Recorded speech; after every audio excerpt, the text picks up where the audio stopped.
পিলখানায় খুনের ঘটনায় মুখ খুলেছেন রাজ্যপাল সিভি আনন্দ বোস। ফের একবার বলেছেন, হিংসা দুর্নীতিকে দুটোই পশ্চিমবঙ্গের রাজনীতির শিকড় থেকে উপড়ে ফেলতে হবে। বুধবার হাওড়ার পিলখানায় প্রমোটারকে পয়েন্ট ব্ল্যাঙ্ক রেঞ্জ থেকে গুলি করে খুনের ঘটনায় দফায় দফায় উত্তপ্ত হয়ে ওঠে এলাকা।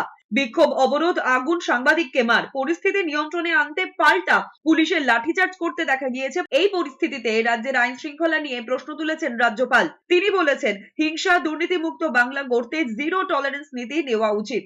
বারুদ, গুলি, খুনি তৃণমূলের জমানায় বাংলায় এলাকায় এলাকায় তৈরি হয়েছে।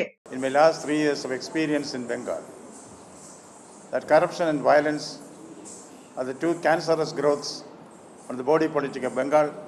This has to be rooted out. There should be a zero tolerance of corruption and violence in this state.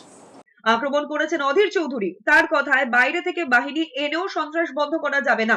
এ রাজ্যের সন্ত্রাস বন্ধ করতে আরো কড়া দাওয়াইয়ের প্রয়োজন। হাওড়ার পিলখানা, পয়েন্ট ব্ল্যাঙ্ক রেঞ্জে গুলি, সিসিটিভি ক্যামেরায় হাড় হিম করা ছবি, নতুন থানা উদ্বোধন হচ্ছে ভাঙড়ে। নতুন থানা উদ্বোধনের আগে বোমার মশলা উদ্ধার হচ্ছে। এই বোমার মশলা দিয়েই থানা উদ্বোধনের প্রক্রিয়া শুরু হলো। এই বাংলা যে বারুদের স্তূপে দাঁড়িয়ে আছে, একথা আমরা বারবার বলেছি, আজ আবার তা প্রমাণিত হচ্ছে।